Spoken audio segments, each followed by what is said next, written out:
இந்த புதிய மாதத்துக்காக நான் ஆண்டவருக்கு நன்றி சொல்லுகிறேன்.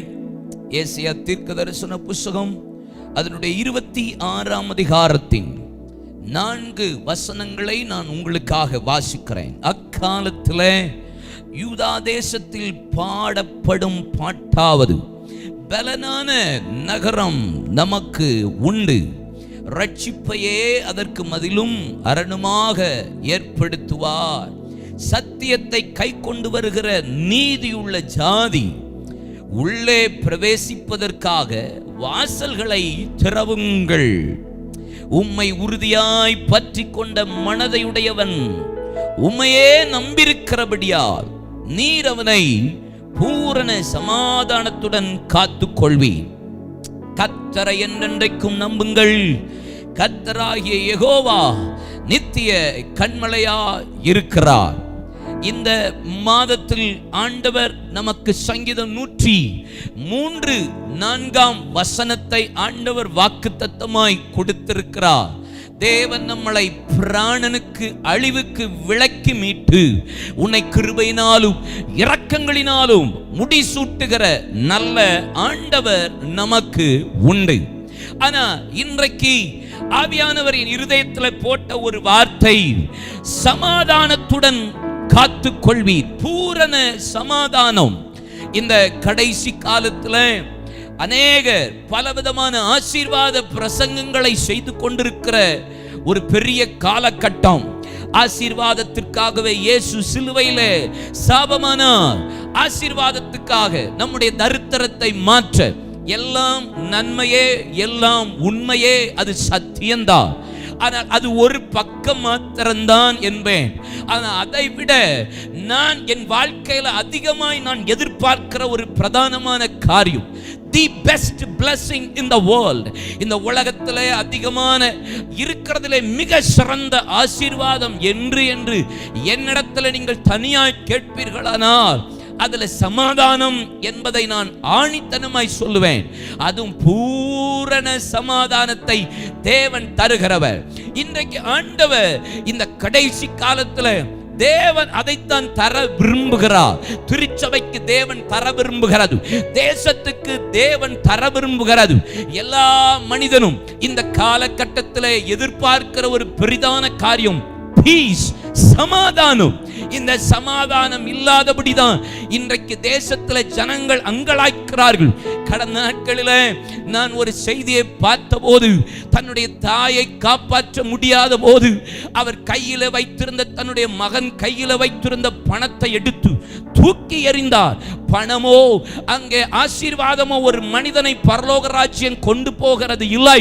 இந்த கடைசி காலத்தில் சமாதானம் இல்லாமல் தவிக்கிறார்கள். ஹாஸ்பிட்டல்ல சமாதானம் இல்லை. பணம், பெயர், புகழ், பிரஸ்தாபம் இருந்தாலும் இன்றைக்கு மரண படுக்கையில் நிற்கிறவனும் ஐயோ சமாதானம் இல்லை, நிம்மதி இல்லை. வேலை செய்கிறவனும் வியாபாரம் செய்கிறவனும் சமாதானம் இல்லை என்கிற ஒரு பெரிய கேள்விக்குறியோடு இருக்கிறதை இந்த கடைசி காலத்தில் நாம் பார்க்க முடியும். ஆண்டவர் சொல்லுகிறார், உம்மை உறுதியாய் பற்றி கொண்ட மனதுடையவன் உண்மையை நம்பியிருக்கிறபடியால் அவனுக்கு பூரண சமாதானம். தேவன் நமக்கு சமாதானத்தை கொடுக்கிற நல்ல ஆண்டவர். யூதா தேசத்தில் பாடப்படுகிற ஒரு பெரிய பாட்டு, ஒரு பாட்டாகிய தீர்க்க தரிசனத்தை ஏசாயா தீர்க்கதரிசி சொல்லுகிறான். அவன் பாடுகிற பாட்டை சொல்லும் போது அங்கே பலனான நகரம் யூதா எருசலேமை பற்றி சொல்லுகிறான். பலனான நகரம் ஒன்று நமக்கு உண்டு. நமக்கு ஒரு பெரிய நகரம், அது பலனான நகரம், அது தேவனுடைய மாளிகை, அது தேவனுடைய அங்கே நகரம். அந்த பரலோக ராஜ்யத்தை பற்றி தீர்க்க தரிசனமாய் சொல்லுகிறார். நமக்கு ஒரு பலனான நகரம் உண்டு, அது பரலோக ராஜ்யம். அந்த பலனான நகரத்திற்கு யார் போவார் என்று வேதம் சொல்லுகிறது? சத்தியத்தை கை கொண்டு வருகிற நீதியுள்ள ஜாதி உள்ளே பிரவேசிப்பதற்காக வாசல்களை திறவுங்கள். வாசல்களே உயருங்கள், அநாதி கதவுகளே உயருங்கள், மகிமையின் ராஜா உட்பிரவேசிப்பார். யார் இந்த மகிமையின் ராஜா? அவர் சேனைகளின் கர்த்தர் தாமே என்று வேதத்தில் சொல்லப்பட்டிருக்கிறது. கொண்டிருக்கிறது. ஆண்டவர் சொல்லுகிறார், ஒரு நீதியுள்ள ஜாதி, ஒரு நீதியுள்ள சந்ததி அந்த நகரத்துக்குள்ளே பிரவேசிக்க தேவன் விரும்புகிறார். ஆதலால் வாசல்களே திறவுங்கள். இந்த கடைசி காலத்தில் பரலோக ராஜ்யத்துக்காக ஒரு கூட்ட ஜனம் அங்கே திறப்பில் நின்று ஜெபித்துக் கொண்டிருக்கிறது. ஒரு ஆத்துமாவும் கெட்டு போகாதபடி நித்திய ஜீவனை பெரும்படிக்காகத்தான் ஆண்டவர் இந்த தேசத்தில் இந்த உலகத்திற்கு வந்து பாடுபட்டு மரித்து அடக்கம் பண்ணப்பட்டு மூன்றாம் நாள் உயிரோடு எழும்பி மீண்டும் நான் வருவேன், உங்களிடத்திற்கு வருவேன் என்று சொன்னவர் அவர் போகும்போது சொன்னார், என்னுடைய சமாதானத்தை வைத்து போகிறேன். உலகம் கொடுக்கிற பிரகாரம் அல்ல, என்னுடைய சமாதானம்.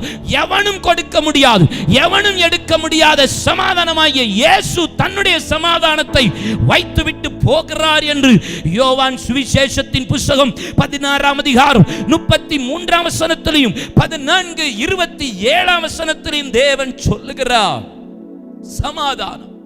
தீர்க்கதரிசி ஏசாயா அங்கே தீர்க்கன் இயேசு பிறப்பதற்கு முன்பாக அங்கே ஏசாயா 9ஆம் அதிகாரம் 6ஆம் வசனம் 7ஆம் வசனத்தை வாசிப்பீர்களானால், நமக்கு ஒரு பாலகன் சமாதான பிரபு பிறந்திருக்கிறார், அந்த சமாதானத்திற்கு முடிவே இல்லை என்று 7ஆம் வசனத்திலேயும் சொல்லப்பட்டிருக்கிறது.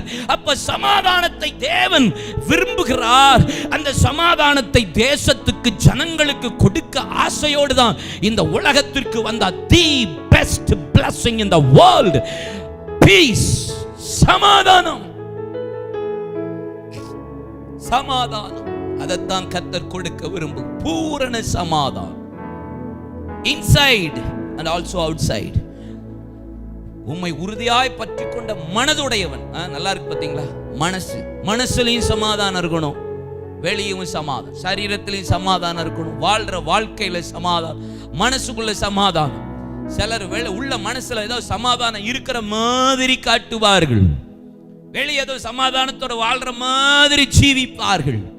இல்ல, இன்றைக்கு இந்த நாளில வீட்டில் பார்த்து கொண்டிருக்கிற உங்களை பார்த்து பரிசுத்த ஆவியானவர் சொல்கிறார், பூரண சமாதானத்தை கர்த்தர் உங்களுக்கு தருவாராக. எந்தெந்த இடத்துல நீங்க சமாதானத்தை இழந்திருக்கீங்களோ கர்த்தர் அதுல பூரண சமாதானத்தை தருவாராக. வியாபாரத்தில் இழந்து நிற்கிறீங்களா? வேலையில சமாதானம் இல்லையா? இந்த கடைசி காலத்தில் இந்த கொள்ளை நோயினால சமாதானத்தை இழந்திருக்கீங்களா? கணவன் மனைவிக்குள்ள சமாதானம் இல்லையா?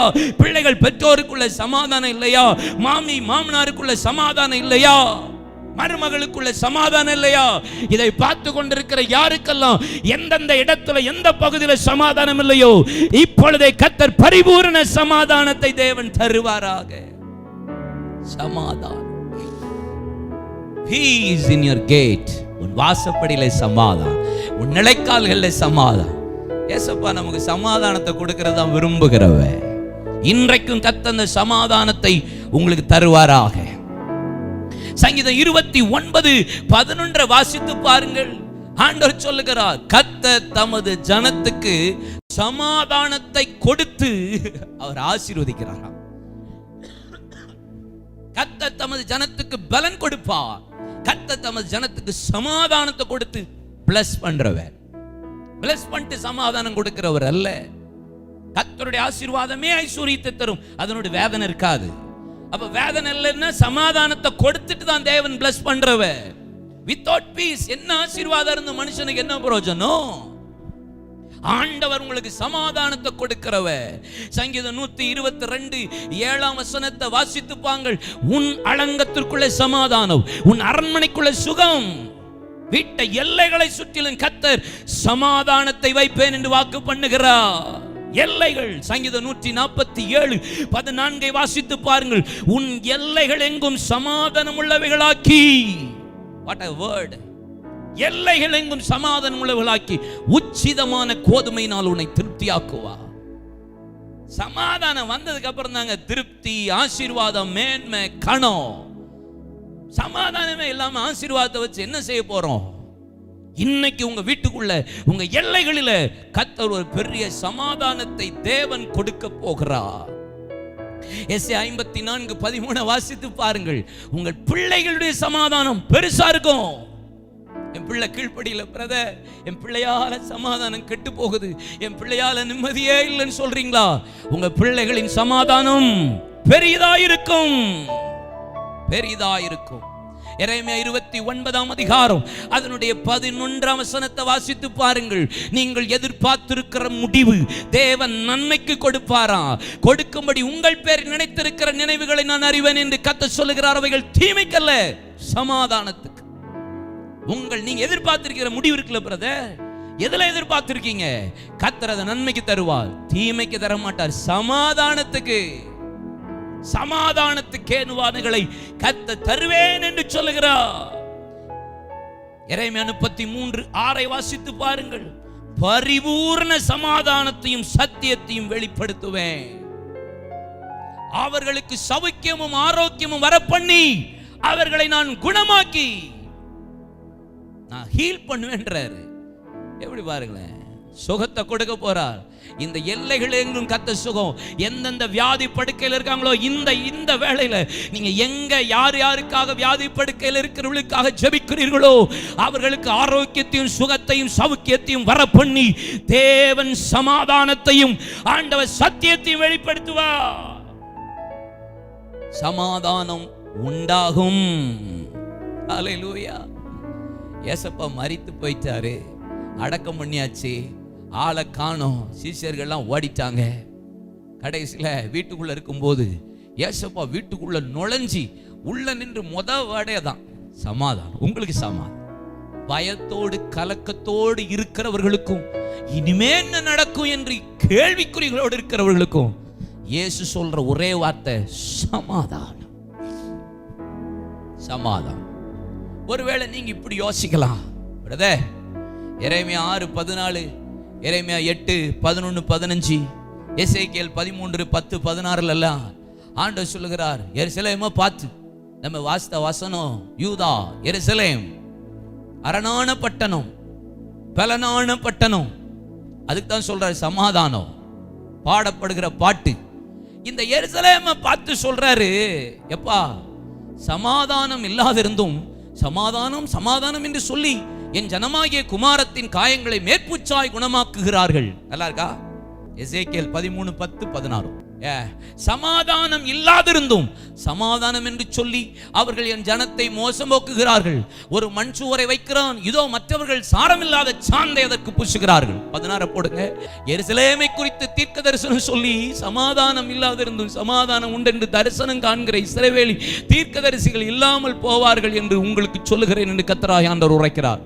ஒருவேளை நீங்க சொல்லலாம், என்ன பிரதர் லாக்டவுன்ல வீட்டில் உட்கார்ந்துட்டு இருக்கிறோம், கம்பெனியை பூட்டி வச்சிருக்கிறாங்க, கொஞ்சம் பேர் தான் போக வேண்டியிருக்கு, டிஸ்டன்ஸ்ல மெயின்டைன் பண்ண வேண்டியிருக்கு, இப்படி போராட்டங்கள் இருக்கு, தேசமே சமாதானமா இல்லாம இருக்கு, நீங்க ஒரேடியா சமாதானம் சமாதானம்னு எசேக்கியேல் எரேமியால சொன்னத மாதிரி என்னையும் நினைக்கலாம். ஒருவேளை சமாதானம் சமாதானம் சொல்றேன், எங்க பிரதர் சமாதானம்? ஆனா அதுக்கு ஒரு வசனத்தை சொல்லிட்டு நான் உங்களுக்கு சமாதானத்தை கூற விரும்புகிறேன். எரேமியா 29:7 திருப்பிக் கொள்ளுங்கள். எரேமியா சாப்டர் 29:7, நான் உங்களை சிறைப்பட்டு போக பண்ணின பட்டணத்தின் சமாதானத்தை தேடி அதற்காக கர்த்தரை விண்ணப்பம் பண்ணுங்கள்.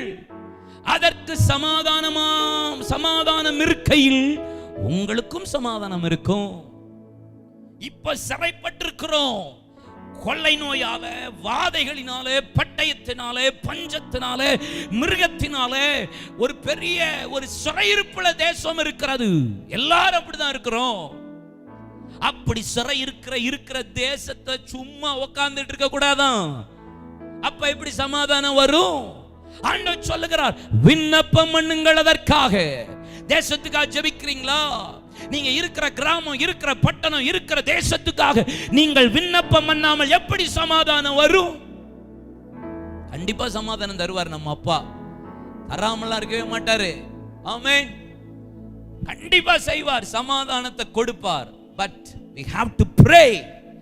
நீங்கள் ஜெபம் பண்ணாமல், விண்ணப்பம் பண்ணாமல் சமாதானம் எப்படி வரும்? ஆனா இயேசு சமாதானம் கொடுக்கிறவர், சமாதானத்தை தருகிறவர், சமாதானக்காரனர், சமாதான பிரபு, சமாதானத்துக்கு பாத்திரர். இயேசுவாலே அன்றி இந்த உலகத்தில் சமாதானத்தை ஒருவனும் கொடுக்க முடியாது. உலகம் கொடுக்க முடியாது, பணம் கொடுக்க முடியாது, பிசாசு கொடுக்க முடியாது, எந்த மனிதனும் கொடுக்க முடியாது. இந்த உலகத்தில் மிகப்பெரிய பணக்காரன் யாரானாலும் சமாதானத்தை கொடுக்க முடியாது. இயேசுவை தவிர ஒருவர் இந்த சமாதானத்தை கொடுக்க முடியாது. அப்ப நம்ம ஒரு பெரிய சிறையிருப்புக்குள்ள இருக்கிறோமே, ஒரு பெரிய போராட்டத்துக்குள்ள இருக்கிறோமே, ஒரு பெரிய நிந்தைக்குள்ள இருக்கிறோமே, ஒரு கண்ணீருக்குள்ள இருக்கிறோமே, தேசத்துல பிணக்குவிகளுக்கு மத்தியில் இருக்கிறோமே, மரித்தவர்களுக்கு உயிரோடு இருக்கிறவர்களுக்கு மத்தியில் கிடக்கிறோமே. நம்ம என்ன செய்யணும்? ஆரோன போல விண்ணப்பம் பண்ணணும். மரித்தவர்களுக்கும் உயிரோடு இருக்கிறவர்களுக்கு மத்தியில் நடுவன் இருக்கிற ஒரு விண்ணப்பம் பண்ணுகிற ஜெபிக்கிற ஆரோன்கள் தேவை. தரப்பலன் இருக்கிறவர்கள் தேவை. விண்ணப்பம் பண்ணா அப்ப தேசத்துக்கு சமாதானம் இருக்கையில் உங்களுக்கு சமாதானம் இருக்கும். அப்ப தேவன் இந்த சமாதானத்தை தருவார் பாருங்க. தைரியமா இருப்போம், தைரியமா. அதான் 112ஆம் சங்கீதம் நினைக்கிறேன் 6-8 வசனம். நீதிமான் நித்திய கீர்த்தி உள்ளவன், அவன் துர்ச்செய்தியை கேட்டாலும் பயப்படான். என்ன துர்ச்செய்தி? பயப்படவே வராது. எப்ப பயம் வராது தெரியுமா? நீதிமான், ஜெபிக்கிறவன், விண்ணப்பம் பண்ணுகிறவன், மன்றாடுகிறவன், தரப்புல நிற்கிறவன், புலம்பி அழுகிறவன், நித்திய கீர்த்தி உள்ளவன். துர்ச்செய்தி எது வந்தாலும் பயப்படவே மாட்டாயா. அவன் துர்ச்செய்தியை கேட்டு கர்த்தரை நம்பி திடமனதா இருக்கும். 8ஆம் வசனம் பாருங்க. அவன் இருதயம் உறுதியா இருக்கும். அவன் தன் சத்துருக்களின் சரி கட்டுதலை காண மட்டும் பயப்படாது இருக்குமா? பயப்படாது இருப்பான். ஏன் பயப்படுவான்? பயப்படவே மாட்டான். நீங்க ஏன் பயப்படுறீங்க? நீங்க சரியா ஜெபிச்சு பாருங்க. சரியா இந்த தேசத்தின் இன்னைக்கு நீங்க எந்தெந்த பட்டணத்துல, எந்தெந்த தேசத்துல, எந்தெந்த கிராமத்துல இருந்து இதை பார்த்துட்டு இருக்கீங்க, அதுக்காக உங்க பட்டணத்துக்கு ரெஸ்பான்சிபிலிட்டி எழுதி ஜெபம் பண்ணுங்க. அந்த தேசத்துக்கு சமாதானம் வரும்போது தான் கர்த்தர் நமக்கு சமாதானத்தை தருவா. ஆண்டவர் சொல்லுகிறார், பூரண சமாதானம். யெகோவா நித்திய கண்மலையா இருப்பா. பயப்படாதீங்க, கலங்காதீங்க. அப்போ ஆண்டவர் சொல்லுகிறார், எப்பா இந்த தேசத்துல நான் உனக்கு சமாதானத்தை தர விரும்புகிறேன். விண்ணப்பம் பண்ண, ஜெபிக்கணும். ஜெபம் மாத்திரம் போதுமா? ஜெபிச்சால் மாத்திரம் போதுமா? ஜெபித்தா கர்த்தர் சிறையிருப்ப மாத்தி சமாதானத்தை கொடுத்துருவாரா? எப்ப இந்த பூரண சமாதானம் உள்ளும் புறமும் ஆண்டவர் அந்த சமாதானத்தை தரணும் வேண்டுமானா, அழகா ஒரு வார்த்தை சொல்லப்பட்டிருக்கு பாருங்களேன். உம்மை உறுதியாய் பற்றி கொண்ட மனதை உடையவன். உம்மையே நம்பியிருக்கிறபடியா, வேற யாரையும் நம்பிக்கை இல்லை, நீங்க மட்டும்தான் நம்பிக்கை. எல்லாரும் கை வைத்து சொல்லுங்க, நீங்க மட்டும்தான் நம்பிக்கைப்பா, நீங்க மட்டும்தான் நம்பிக்கை. நீங்க தான் எனக்கு எல்லாம், நீங்க தான் எனக்கு எல்லாம், நீங்க தான் எனக்கு எல்லாம், நீங்க தான் எனக்கு எல்லாம், நீங்க தான் எனக்கு எல்லாம், நீங்க தான் எனக்கு எல்லாம். என் தந்தை நீங்க தான், என் தாயும் நீங்க தான், என் சொந்தம் நீங்க தான், என் நண்பன் நீங்க தான், என் உயிரே நீங்க தான், எனக்கெல்லாம் நீங்க தான், நீங்க தான் எனக்கு எல்லாம், நீங்க தான் எனக்கு எல்லாம், நீங்க தான் எனக்கு எல்லாம், நீங்க தான்.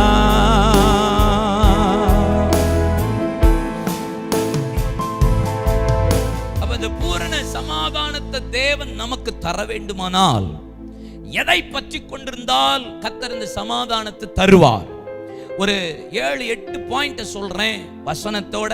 சில வார்த்தை மட்டும் வேகமா நான் செபித்து முடிக்க விரும்புகிறேன். என்னோடு திருப்பிக் கொள்ளுங்கள். எபிரேயர் 12ஆம் அதிகாரம் அதனுடைய 28ஆம் வசனத்தை நாம் தேவ சமூகத்துல வாசிப்போம். எபிரேயர் 12:28. அசைவில்லாத ராஜ்யத்தை பெறுகிறவர்களாகிய நாம் பயத்தோடும் பக்தியோடும் தேவனுக்கு பிரியமாய் ஆராதனை செய்ய முடியும் கிருபையை பற்றி கொள்ள கடவோம். உம்மை உறுதியாய் பற்றி கொண்ட மனதுடையவன். எப்படிப்பட்ட மனசு இருக்கணும்? எதை பற்றி கொண்டிருக்கணும்?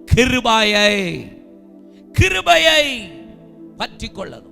கர்த்தர் நம்மளை நடத்தி கொண்டு போகிற பாதையில பலவீனங்கள் வரும், சோர்வுகள் வரும், போராட்டங்கள் வரும், வியாதிகள் வரும், எதிர்ப்புகள் வரும், அநேக தூற்றி திரிவார்கள், பல காரியங்கள் வரும். ஆனா அந்த சூழ்நிலைகளில் எல்லாம் நம்ம மனுஷனை தேடாம, மனுஷ உதவியை நாடாம, பணத்தை தேடாம, அதிகாரத்தை தேடாம, அங்க இருக்கிற துன்மார்க்கனை தேடாம கர்த்தரை தேடுவோமானார், அவருடைய கிருபையை பற்றி கொள்வோமானார், ஆண்டவரே எனக்கு தாங்க பலன் தாங்க, ஆண்டவரே இதுல தப்பித்து செல்ல போக்க உண்டாக்குங்க நின்னு கர்த்தருடைய கிருபையை கேட்போமானால் ஒன்று பலன் தருவார், இன்னொன்று தம்முடைய கிருபையை அனுப்பி தேவன் அந்த பிரச்சனையின் போராட்டத்தில் விடுதலையை மாற்றி தருவார். பூரண சமாதானம் வேணுமாங்க? ஆண்டு சொல்றார் கிருபையை பற்றிக்கொள். அதனாலதான் அப்போஸ்தலனாகிய பவுல் எதை எடுத்தாலும் கிருபைங்கிறாரு. நான் கிருபையில தான் வாழ்றேன்.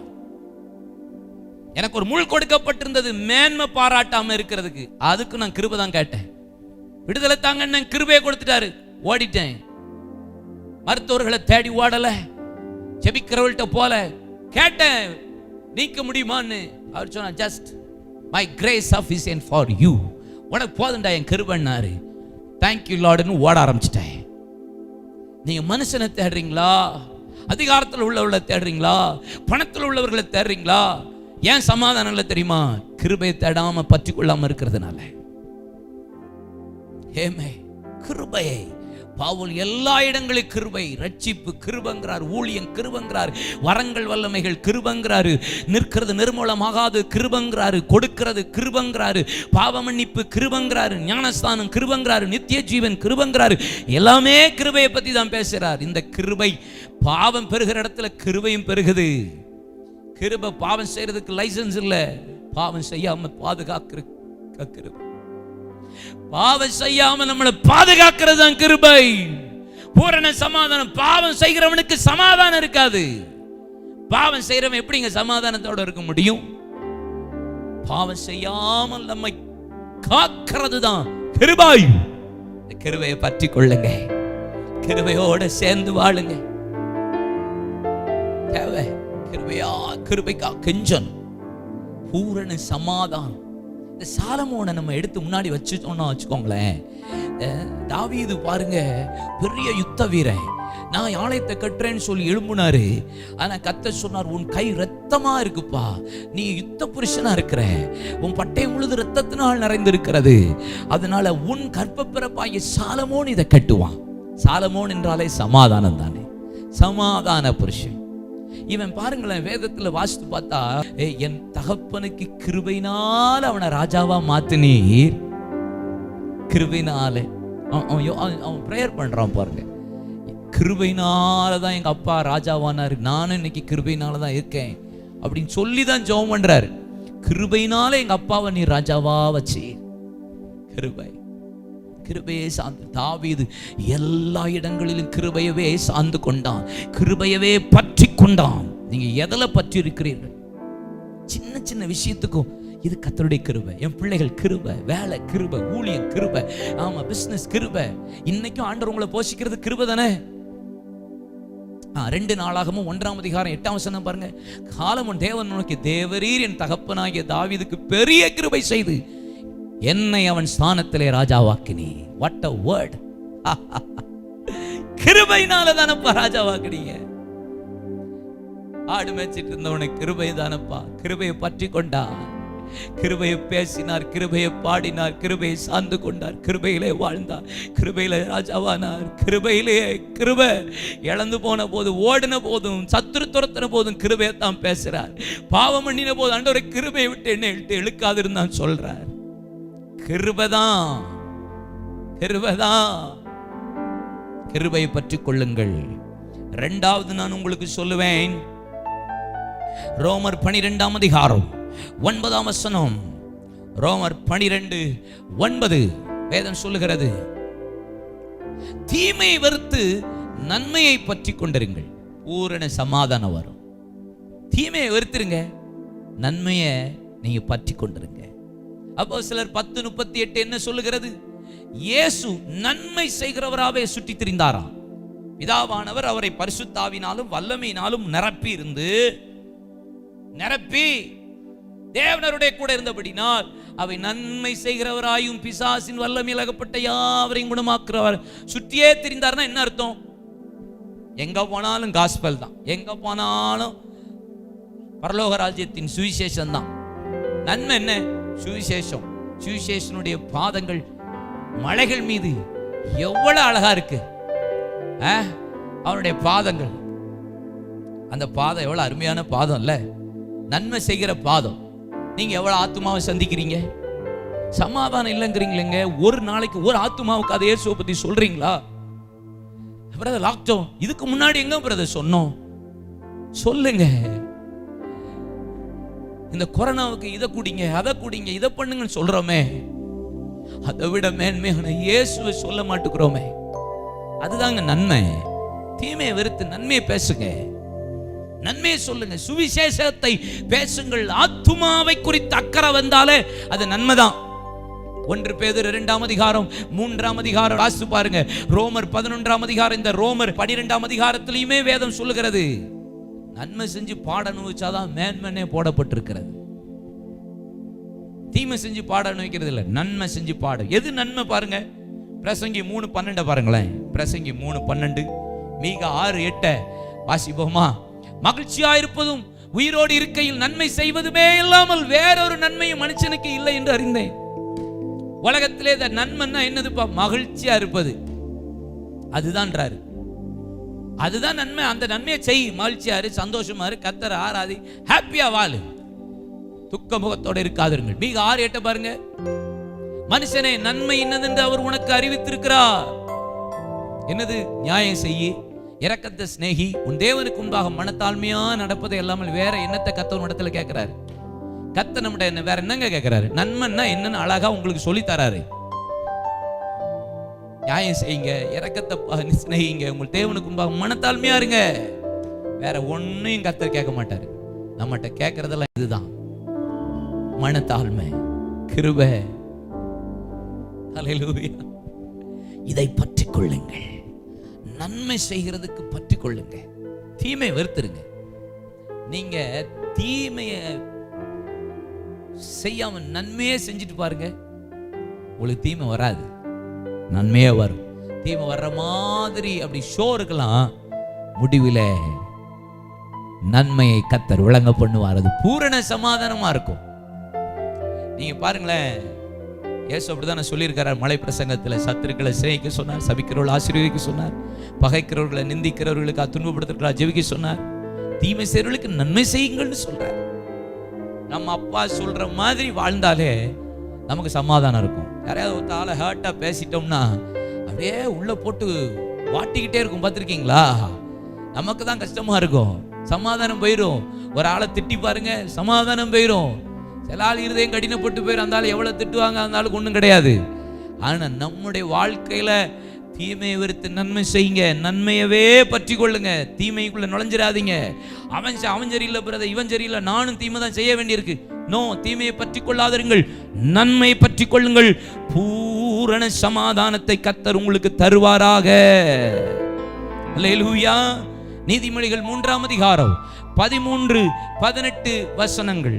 நீதிமொழிகள் 3:13-18 வசனங்கள். ஞானத்தை கண்டடைகிற மனுஷனும் புத்தியை சம்பாதிக்கிற மனுஷனும் பாக்கியவான். 18 போடுங்களேன். அது தன்னை அடைந்தவர்களுக்கு ஜீவ விருட்சம், அதை பற்றி கொள்ளுகிற எவனும் பாக்கியவான். பூரண சமாதானம் எப்ப வரும் பிரதர்? நன்மையை பற்றி கொள்ளுங்க, கிருபையை பற்றி கொள்ளுங்க, ஞானத்தை பற்றி கொள்ளுங்கள். வேற எதையுமே பற்றி கொள்ளாதீங்க. ஞானம் தன் வீட்டை கட்டி 7 தூண்களை சித்திரம் தீர்க்குமா? ஞானம் தன் வீட்டை கட்டும், 7 தூண்களை சித்திரம் தீர்க்கும். அந்த 7 தூண் என்ன? யாக்கோபுல போடப்பட்டிருக்கு பாருங்க, 3ஆம் அதிகாரம் 17ஆம் வசனத்துல 18ஆம் வசனத்துல வேதம் சொல்லுகிறது, உலக ஞானம், உலக ஞானம், பரத்திலிருந்து வருகிற ஞானமோ முதலாவது சுத்தம் உள்ளது. 7 தூண் பாருங்க, சுத்தம் உள்ளது, சமாதானமும் சாந்தமும் இணக்கமுள்ளதாயும் இரக்கத்தாலும் நற்கனிகளாலும் நிறைந்ததாயும் பச்சாபாதம் இல்லாதாயும் மாயமற்றதுமாய் இருக்கிறது. 7 தூண் அதுதான். அதுல சமாதானத்தை கர்த்தர் வச்சிருக்காரு பாருங்க. ஞானத்துல 7 தூண்ல சமாதானம் ஒண்ணு இருக்கு பாருங்க. ஞானத்தை பற்றி கொள்ளுங்க. சாலமோன் தான் வர்றாரு இல்ல, சாலமோன் தான் ஞானம். அவன் பாருங்க, அவ்வளவு பெரிய ராஜாவாமா, எங்க அப்பாவை கிருபையினால் ராஜாவாக்கிட்டீங்க, எனக்கு ஆண்டவரே நான் சிறு பிள்ளையா இருக்கிறேன், போக்குவரத்து அறியாத பிள்ளையா இருக்கிறேன், அப்படி ஞானத்தை தாங்கப்பா. ஞானத்தை கேட்டான், கேளாத ஐஸ்வர்யத்தையும் கர்த்தர் கொடுத்தார். சமாதானத்தை கேளுங்க, கிருபையை கேளுங்க, ஞானத்தை கேளுங்க, கர்த்தர் ஐஸ்வர்யத்தை தருவார். பரத்திலிருந்து வருகிற ஞானம் இப்படி இருக்கும். ஆனா லௌகீக ஞானம் எப்படி இருக்கும்? அது பேய்த்தனத்துக்கு அடுத்த ஞானம்னு போடப்பட்டிருக்கு பாருங்க. வைராக்கியமும் விரோதமும் எங்க உண்டோ அங்கே கலகம் துச்சைகள் உண்டு. இப்படிப்பட்ட ஞானம் பரத்திலிருந்து இறங்கி வருகிற ஞானமாயிராமல் லௌகீக சம்பந்தமானது, ஜென்ம சுபாவத்துக்குரியதும் பேய்த்தனத்துக்கு அடுத்ததுமா இருக்கு உலக ஞானம். நீங்க பாருங்க, ஆக்சிஜன்ல தயாரிக்கிறதுல உலக ஞானம், பணத்தை சம்பாதிக்கிறதுல உலக ஞானம், இந்த கொரோனாவிலையும் கொள்ளடிக்கிற பிணந்தின்னி கழுகுகளும் பிணந்தின்னி கூட்டங்களும் இருக்கிற இந்த தேசம், மாஸ்க்ல கொள்ள, ஆக்சிஜன்ல கொள்ள, மருந்து மாத்திரையில கூட கொள்ளடிக்கிற ஒரு தேசத்துல இருக்கிறோம். இது உலக பேய்த்தனத்துக்கு அடுத்த ஞானம். எவனை ஒழிக்கலாம், எவனை ஓய்க்கலாம், எவனை அழிச்சு போடலாம், எவன்கிட்ட இருந்து பிடுங்கலாம், எவன்கிட்ட இருந்து பறிக்கலாம்.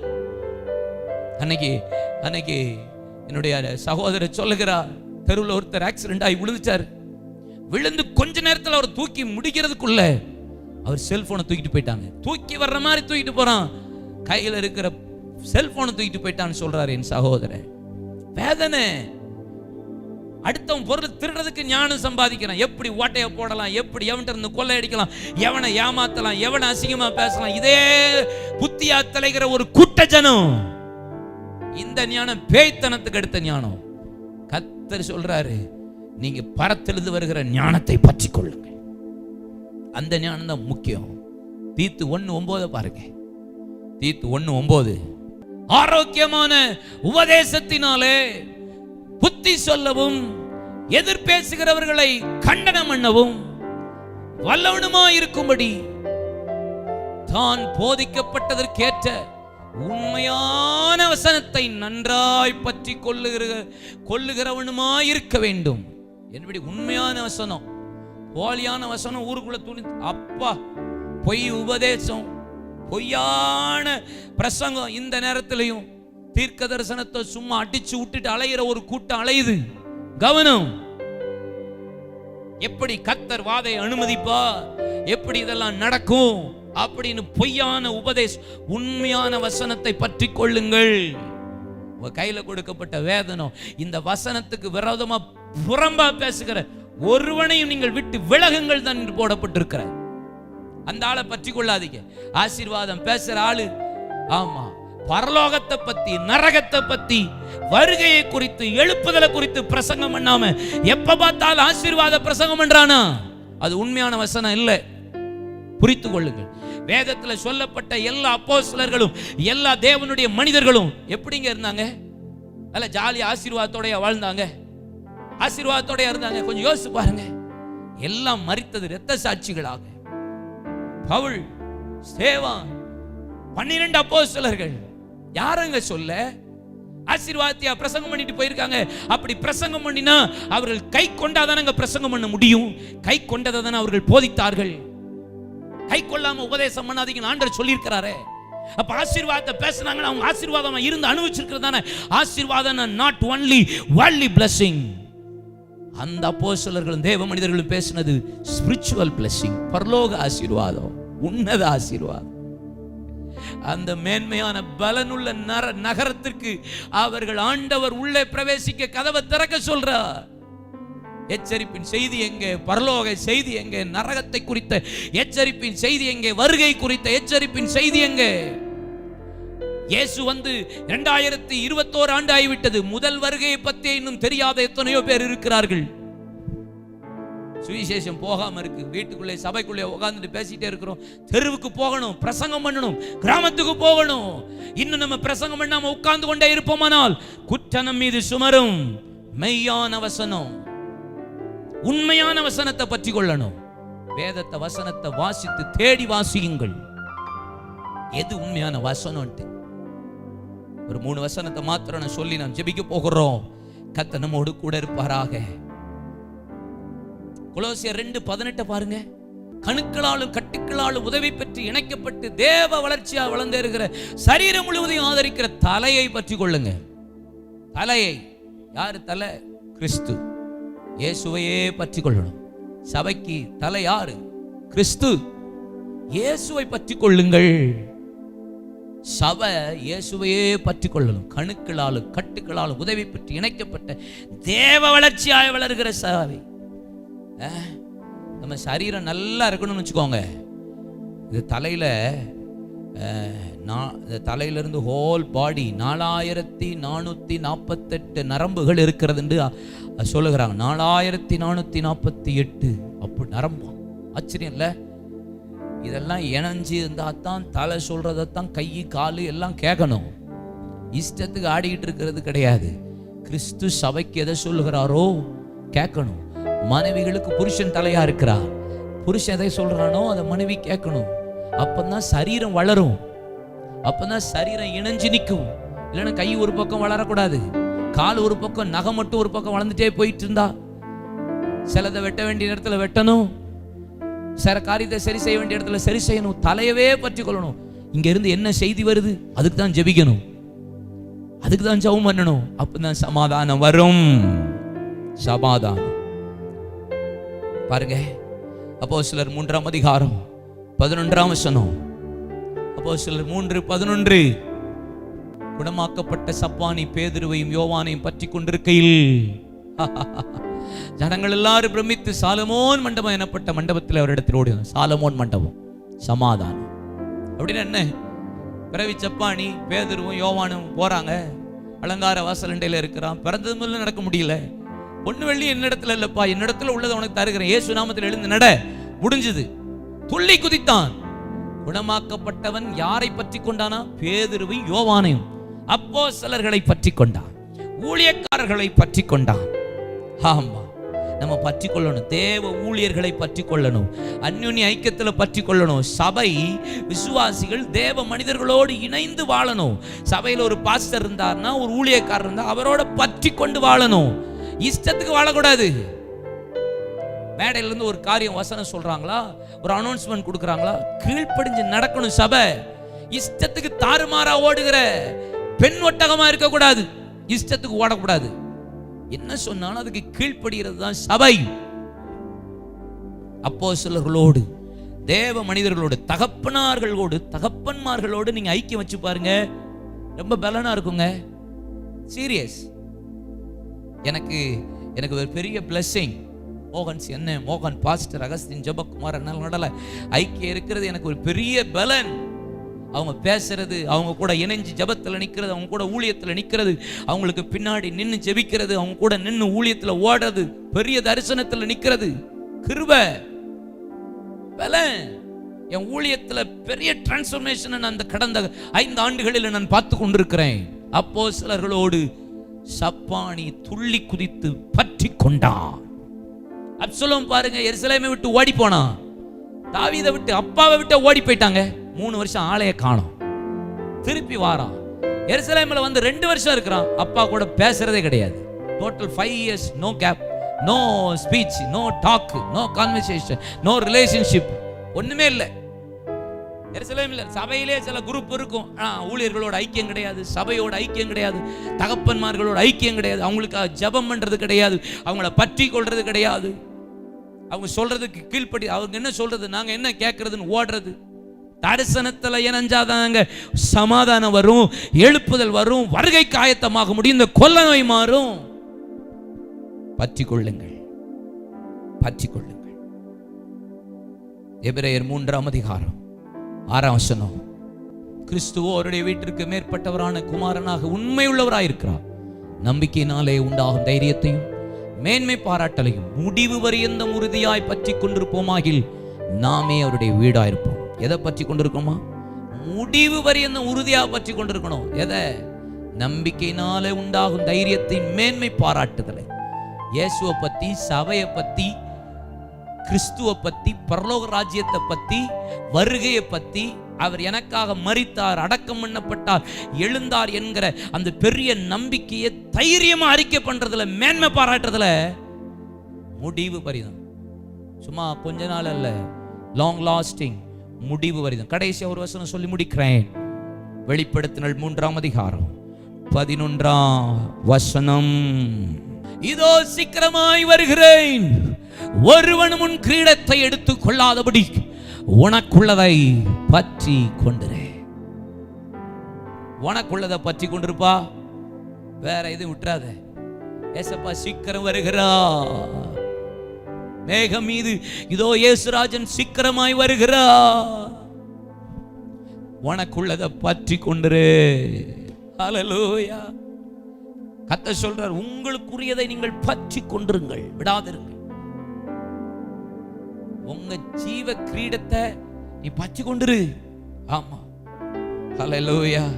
சபையை பார்த்து கர்த்தர் பேசுறாரு, எப்பா உனக்கு கொஞ்சம் பலன் இருந்தோம், என் நாமத்தை நீ மறுதலியாதபடினால், என் வசனத்தை நீ கை கொண்டபடினால், இதோ பரிசுத்தம் சத்தியம் உள்ளவர், தாவீதின் திறவுகோலை உடையவர் உனக்கு சொல்லுகிறதாவது, இதோ திறந்த வாசல் உனக்கு முன்பாக வைத்திருக்கிறேன். ஆண்டவர் சொல்றாரு, உன்னை சபைக்கு தூணா மாத்த போறேன். உன் மேல அன்பா இருக்கிறத நான் எல்லாரும் பார்க்கும்படி, எல்லாரும் காணும்படி நான் உன் மேல அன்பா இருக்கிறத காட்டுவேன். கர்த்தர் சொல்றாரு, இதோ நான் சீக்கிரமா வரேன், உனக்குள்ளதை பற்றிக்கொள். உனக்கு கொடுக்கப்பட்ட உன் கிரீடத்தை எவனும் எடுத்துக்கொள்ள விட்டுறாத. உங்களுக்குள்ள ஸ்தானம், உங்களுக்கு ஒரு கணம், ஒருவனும் உனக்குள்ளதை எடுத்துக்கொள்ளாதபடி உனக்குள்ளதை பற்றி கொண்டு, கிருபை, வரங்கள், தாளந்து, ஜபாவி, அபிஷேகம், ஊழியம் கொடுக்கப்பட்டது எல்லாம் உங்களுக்கு என்ன கர்த்தர் கொடுத்திருக்காரு? 5 கொடுத்தாரா? 2 1 எது கொடுத்திருக்கிறாரு? அதை கரெக்டா வச்சுக்கோங்க. வந்து கேட்க வருவா, சீக்கிரமா வருகிறேன்னு சொன்னவர் வருவா. கொஞ்சத்திலே உண்மையா இருங்க, உங்களுக்குள்ளதை பற்றி கொண்டுருங்க, இழந்துடாதீங்க. கர்த்தர் கணக்கு கேட்கிறவர் வருகிறா. பூரண சமாதானத்தை கர்த்தர் உங்களுக்கு தருவார். கண்களை மூடுவோம். தகப்பனே, இயேசப்பா உம்மை உறுதியாய் பற்றி கொண்ட மனதுடையவன் உண்மையை நம்பியிருக்கிறபடியா பூரண சமாதானம், கண்மலை யெகோவாவை ஆண்டவரை நாங்கள் நம்பி இருக்கிறோம்ப்பா. நாங்கள் நம்பி இருக்கிறோம். எங்களோட பிராணனை அழிவுக்கு மீட்டு கிருபையினால ரட்சிக்கிறவ, இரக்கத்தினால எங்களை முடிசூட்ட போகிற ஆண்டவர் கிருபையை பற்றி கொள்ள உதவித்தார். அப்போஸ்தல ஊழியர்களை பற்றி கொள்ள உதவித்தார். ஜெபிக்க இன்னும் கிருபைதார். இயேசுவே, அந்த நம்பிக்கையோடு வாழ எங்களுக்கு கிருபைதார். இல்ல வலதுகரத்தை உயர்த்தி, நீங்கதான் எனக்கு எல்லாம், நீங்கதான் எனக்கு எல்லாம், என் ஆசை நீங்கதான், என் ஏக்கம் நீங்கதான், என் சுவாசம் நீங்கதான், என் துடிப்பும் நீங்கதான், என் உயிரே நீங்கதான், எனக்கெல்லாம் நீங்கதான், நீங்கதான் எனக்கு எல்லாம், நீங்கதான் எனக்கு எல்லாம் நீங்கதான் எனக்கு எல்லாம் நீங்கதான் எனக்கு எல்லாம் கை உயர்த்தி நீங்கதான் எனக்கு